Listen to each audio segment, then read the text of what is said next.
You know that moment, right? A guest comes over, your super friendly dog trots up to say hello, and then just goes right in for the most personal greeting imaginable. Yeah, it's a classic, awkward dog owner moment. But what if I told you it's not them being rude? It's actually something way more fascinating, and it's rooted in something really, really deep. So to figure it out, let's start by looking at the bigger picture of our dog's strange and wonderful world.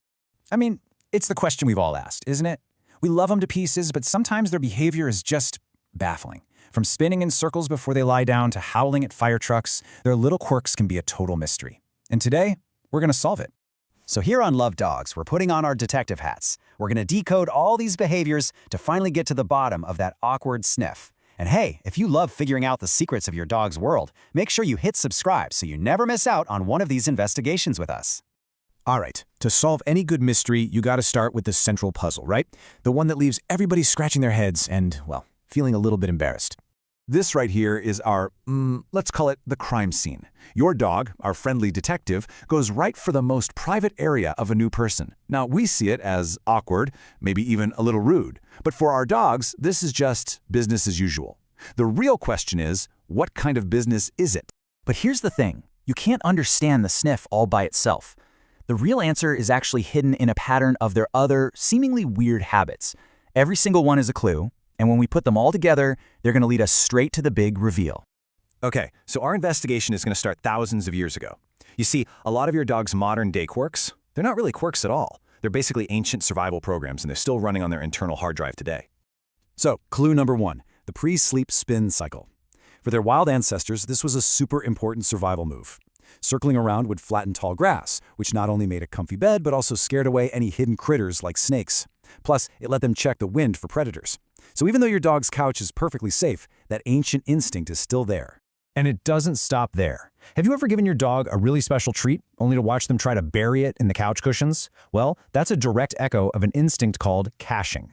Back in the day, wild dogs weren't sure when their next meal would be, so they'd bury leftovers. The dirt kept the food fresh and hid the smell from other hungry animals.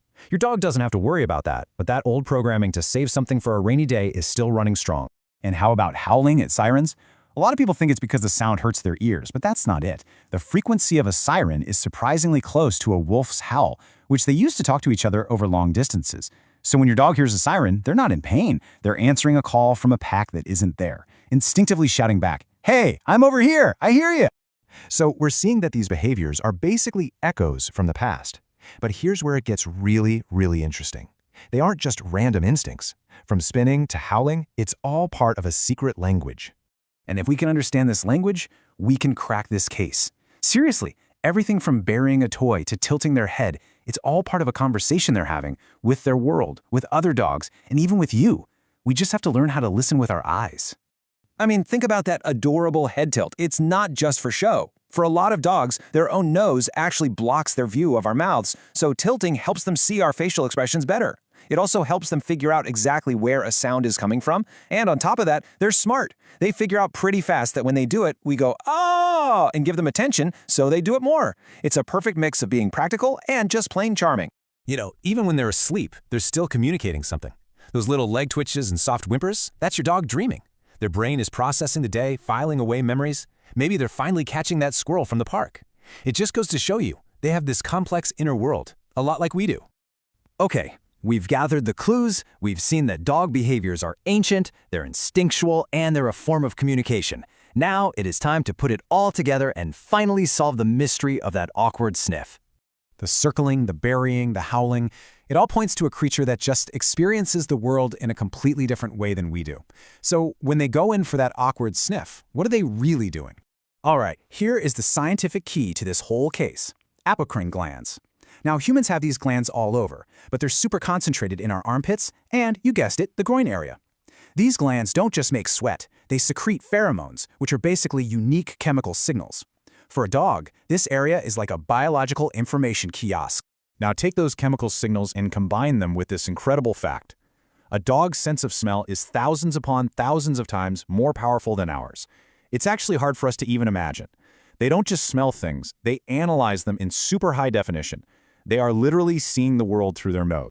So when your dog takes that sniff, what are they actually learning? Well, they're reading a detailed biological profile. They can figure out a person's sex, their approximate age, their emotional state, like if you're stressed or scared, and even your general health. And for women, they can even tell where they are in their menstrual cycle. It's a staggering amount of information, all gathered in a single sniff. And this, right here, is the final piece of the puzzle. For a dog, this action has none of the social weirdness that it does for us. It's a polite greeting. It is their version of us shaking someone's hand, asking, "How are you doing?" and getting a complete and totally honest answer about their entire life story all in just a couple of seconds. So case closed. That sniff isn't embarrassing. It's an introduction. It's a little window into the secret world of your dog, a world that's dominated by information that we can't even begin to perceive. So what's the big takeaway here?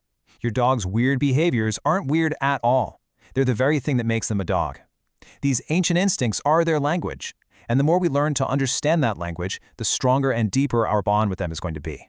So the next time your dog does a few spins before lying down, or tilts their head when you talk, or even greets someone a little too personally, just take a second. Instead of seeing a strange habit, ask yourself this question. Try to look at them through this new lens and understand the world from their point of view. Learning their language is a journey, and honestly, it's one of the best parts of sharing our lives with these amazing animals. Thank you so much for joining us for this little explainer, and to keep decoding your dog's secrets, make sure you're subscribed to Love Dogs. We'll see you next time.